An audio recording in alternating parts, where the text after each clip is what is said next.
Why does my kimchi burst and explode? Do I need to burp my kimchi? Do I? If you are making kimchi at home and you found yourself confused as to why your kimchi doesn't look the same as the recipe that you followed, and you have all these other questions where you're like, what? You want to watch this. Today I'm going to go over the basic must-have ingredients to make kimchi at home, as well as substitution options, especially for my friends that love making kimchi but they do not live near a Korean market. I'm also going to go over a few lists of ingredients that Koreans never, ever add to our kimchi. And I'm going to talk about kimchi storage and kimchi fermentation. Folks, kimchi fermentation is just as important as how you make the kimchi paste, how you salt brine your Napa cabbage leaves. There's a lot of legitimate questions that many of our dear friends that make kimchi at home that are asking, and I'm going to do my best to go over all those questions so you can successfully make traditional kimchi at home and impress your Korean friends. They'll be like, what? No way, you didn't make this. This tastes just like how my mom made it. Hi everyone, this is Helen and welcome to Modern Pepper. 안녕하세요, Modern Pepper의 헬렌입니다. If you are looking for the actual kimchi recipe, go to the link up here or also in the description box. It is my Kimchi 101 Napa Cabbage complete tutorial on how to make kimchi at home, and it is a small batch recipe that anyone could try making. First of all, let me begin with, there are 200 plus different kinds of kimchi. Koreans, we take kimchi seriously and we love it, obviously. When you buy your Napa cabbage, you want to go for the one that feels heavy and really dense. Don't go by the size. And whatever recipe you're following, weigh the cabbage so that it is consistent with the amount that they're suggesting. Now, if Napa cabbage is not available where you live, you could definitely use green cabbage. Of course, it will not taste the same, but this is the closest substitution that you could use, in my opinion. Just cut the cabbage into small bite-sized pieces like so. Coarse sea salt or coarse kosher salt is one of the must ingredients you must have to make delicious kimchi. So when you make kimchi, it could be broken down into 3 areas: salt brining, kimchi paste making, and fermentation. If you can master those 3 sections, hands down, you're gonna make delicious, authentic kimchi at home. Table salt is so fine that it will penetrate Napa cabbage leaves too quickly, and we don't want to make it salty. We're just trying to salt brine it, and that's like the initial pickling process. Salt brining with sea salt, I believe, has a lot more minerals, so it's just better for you. We want to also slowly salt brine it so it kind of deflates the crunchy, hard texture of the Napa cabbage leaves. So I highly recommend using coarse sea salt. If you can get Korean, get the Korean brand. Otherwise, just use any coarse sea salt that you could find. There's a saying in Korean where we say, if your salt brining Napa cabbage leaves came out really good, that means your kimchi is gonna taste extra good. I've seen videos out there where they're telling everyone to hand bruise the Napa cabbage leaves. Oh, don't do that. Or blanch it in hot water and then make kimchi with it. No, 그러지 마세요. Don't do that. After your salt brine, the other 2 salt agents that's gonna enhance that taste is adding fish sauce, 멸치액젓, and 새우젓. Now, I wanna make it clear to folks that are not familiar with fish sauce.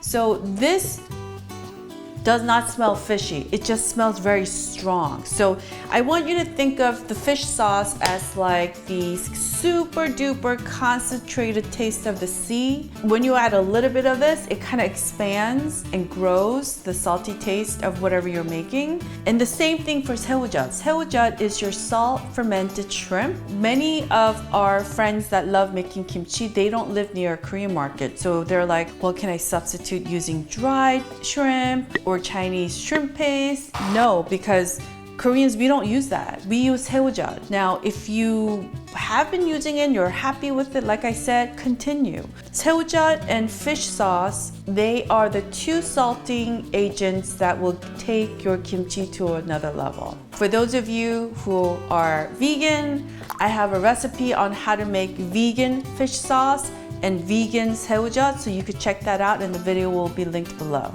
And I know some of you are like, really, what? Vegan kimchi? I want to make it clear that vegan cooking is very much part of Korean culture. Not for the mass, it's for a small group, just like anywhere in the world. Buddhist temples, when you go, they make delicious, delicious kimchi, all these other dishes, and they don't use Saewoojeot or fish sauce because they are true vegan cuisine lovers. That is totally part of our culture. It's just not well known. Another essential ingredient is gochugaru, dried red pepper flakes. You want to use the coarse grind. It could be kind of overwhelming when you go to a Korean market and see how many different bags and choices of gochugaru that you'll see. I'm going to break it down to a price point. Most are going to be produced outside of Korea, in other Asian countries, some from Mexico. The ones that are produced, it says 한국산, which means 100% made in Korea. These are at least 3 to 4, sometimes 5 times more than the ones that are manufactured outside of Korea. Pick based on your budget. As far as the taste, I have to warn you, the Korean one is at least 2 times or 3 times more spicy than the ones that are produced outside of Korea. Adjust it according to your preference. I have a treat. So my mom recently came back from Korea and brought back a mother load, literally like a garbage bag full of gochugaru. They're made locally from a farmer who just has been growing this forever and ever. And the quality from the bag to the ones that she got from the farm is just night and day. You know, it just looks like more real peppers. That's all. And it tastes so much better too. If you've been making with it and you're happy with it, continue. But Koreans, we never, ever use GoChuJang to make our kimchi. Never. We use GoChuJang to make other delicious vegetable, side dishes and salads with it, but never to make kimchi with. And if anyone tells you otherwise, they don't know what they're talking about. Honestly, they don't. One reason could be that you didn't use enough gochugaru, so try adding more next time. When you first add it to your starch gravy and mix it up, it doesn't look bright red because it needs a little soaking time. So if you add that to your starch gravy and come back in 30 minutes, the color would be completely different. Buy some fresh red peppers, spicy ones, whatever you can find at your local market, and add those to a blender with your other ingredients to make the kimchi paste. That will also make it spicy and extra bright, so I always combine the two. Make sure you are using gochugaru. I mean, some people are using paprika, smoked paprika, and all these red peppers that are totally not gochugaru. Some of you do not have access to a Korean market to buy gochugaru, so one option is you could try to buy it online, and it's always a little bit more than going to a local supermarket. The other option is I'm going to put the actual name of the species of the pepper that we use to make gochugaru. I'm going to have it in the description box below. Take that to your local spice shop and show them. They could find you something similar. One thing I know too is that gochugaru, the ones that we use to make kimchi, it's also farmed in Mexico. So it is available. Do you add sugar to your kimchi paste or not? It's up to you. Some families use pure white sugar. Some families also add MSG. I mean, there's no judgment. And every family has their own unique spin on their kimchi too. There's no one recipe that everyone must adhere to, but I'm just gonna go over the basics that you need to have. So you could add sugar if you want to, or this is an upgrade option. MaeSilChung is your green plums that have been fermented in pure sugar for a year. Some of the more higher end ones, they've been fermenting for 3 years. And it's like a syrupy, sugary taste. Many Koreans, we prefer to use MaeSilChung instead of pure sugar to add to our kimchi paste. In addition to onions and garlic and ginger, one vegetable that you must always add to kimchi and make everything just kind of gel together is Korean radish, 무. If you don't live near a Korean market, some people use daikon, which is the long, narrow radish. That's Japanese. I prefer not to because daikon, in my opinion, is a bit too bitter and not as watery as Korean radish. And Korean radish is actually so watery and mild tasting that you could like literally chop it up and add it to your salad or just have it raw. It's really delicious. So you must use Korean radish. Now, if you don't live near a Korean market to get the Korean radish, my recommendation is getting these small, round, pink radishes. Those taste almost similar to Korean radish. It's slightly a little bit more bitter, but it's very similar in terms of how watery its content is. So I highly recommend using that instead. And also the green stem of these pink and red radishes, add that too. That has that bitter, refreshing green taste. So that would be like a replacement for 열무. If you don't have Korean pear, just find any pear that you can find at your local supermarket. Just find the ones that are extra ripe, extra sweet, and you know, the ones that are bruised, those are perfect for it. And if you don't have pears, use sweet apples. Those are just as fine as well. When it comes to making the kimchi paste, most Koreans use the starch gravy. We call that pul. So you can make that using 찹쌀가루, which is sweet, white glutinous flour. If you cannot get that, you could also use all-purpose wheat flour, or you could also use cooked potato. And usually cooked potatoes are made for kimchis that we eat during the summer months. I add it whenever I can because it's so delicious. Like the juice, you could just like drink it. The quicker way to make your starch gravy is taking cooked Korean rice, adding it to a blender, putting the water in there and blending it and turning that into a starchy gravy. So that's like a very insider's tip if we want to make kimchi fast and quick. Kimchi is made differently, you know, depending on what region, south and north, and you know, everyone makes it kind of a little bit different. I grew up on the coast side of Gangwon province, so my grandma would always use some sort of seafood when she makes kimchi. So she would oftentimes put fresh squid and blend it and add that to the kimchi paste. And she would also use fresh oysters. OMG, it just adds a little bit, a hint of that to the kimchi paste, and it is delicious. And some areas, they also, instead of adding water to make the kimchi paste, they use special broth. Some people make it with different kinds of dried fish, and they cook that and they cool it down, add sea kelp to it in other ways. Some people use beef bone broth, 사골육수. So it really varies, and if you want to take your kimchi to like basic level to gourmet level, I mean, it's just endless. There's so many things you could do as an upgrade that you could add to your kimchi. I see a lot of questions around this. Can I use a glass container? Can I use a plastic container or stainless steel containers? Does it have to be in a clay pot? Ongi, the traditional Korean clay pot. So you could use any of those. For stainless steel, obviously, as long as it's food safe, you can use it. As far as plastic and glass, I would invest in a food safe, airtight container so it contains all the gases within. As far as the clay pot, you don't have to use that to make traditional kimchi. Back in the day, most families would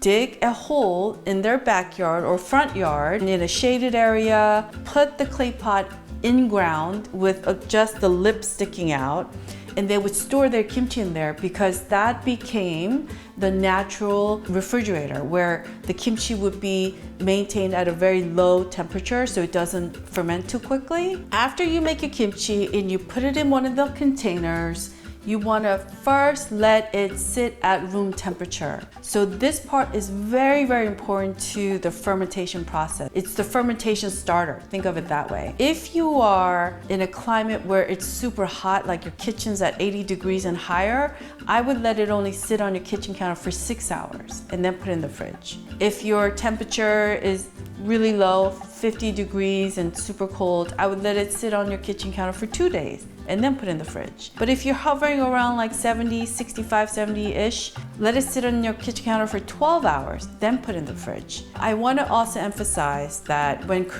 we make our kimchi, we don't really make it to ferment quickly. That's like a no-no. So kimchi, we make it so that it tastes perfectly fermented where it's not sour. If it's sour tasting, if it tastes like vinegar, if it tastes too tangy, we don't really like to eat that. We use that to make delicious kimchi dishes with. If you have guests over and you want to make an impression, I would not put out sour kimchi. That's like kind of a little bit insulting. It's like putting out stale bread. We also love fermented kimchi too. We just make dishes with it. I want to also emphasize fermentation, taste, and preference is very, very unique to each individual. Some families like their kimchi so fresh tasting that they don't really let it go beyond a month. They'll eat the whole thing after a couple days of making it. They'll start eating it right away. So there's no set period that you must wait and let it ferment before you consume. It really depends on your preference. And I know that many of our non-Korean friends prefer the taste of that sour, tangy taste to our kimchi. So if you prefer that and you want to eat it pronto, after you make it, I would let it sit on your kitchen counter for max of 3 days. Put it in the fridge so it slows down the fermentation process and you can consume it. And every week, the kimchi will taste different as it sits in the fridge and ferments slowly. My kind of timing period is like between week 3 and 4 and 5. Those are my favorite time to actually eat tons of kimchi because it's perfect. It doesn't taste tangy, it doesn't taste sour, but it's just so addictive, so good. Taste your kimchi every week and see if you like it, and that's how you'll know. You know, when we make kimchi back then, everything was tied around seasonals. Everyone made massive amounts before the winter started because winter months, you know, Napa cabbages are hard to find and also they're super expensive. So we would call that KimJang. Would be like kimchi making season where we make massive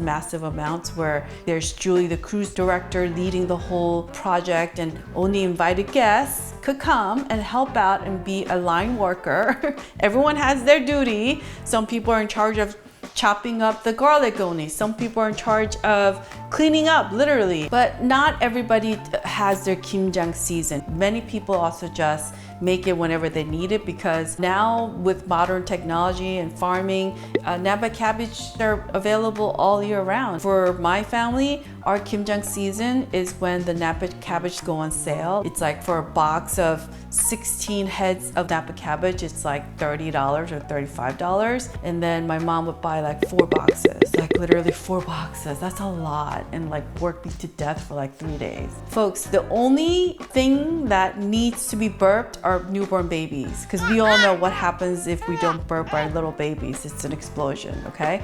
Kimchi containers do not need burping. What the problem is, most people fill it to the top. As it ferments, everything is coagulating and there's gases being released because they're all vegetables. So everything kind of pushes to the top. And if there's no air to escape, it will literally break or explode. My recommendation every time I do a kimchi recipe is always leave 1 inch of space at the rim between your kimchi and where the brim is, and leave that space. So as the kimchi ferments, there's room for all the gases to kind of move around and circulate without exploding. So no burping your kimchi containers. When we make our kimchi, we try to put them in massive containers. So sometimes we have to use like 3 or 4 different big containers. We don't put our freshly made kimchi into tiny little jars. We don't do that. You want to put all your kimchi that you just made in a big container so all those ingredients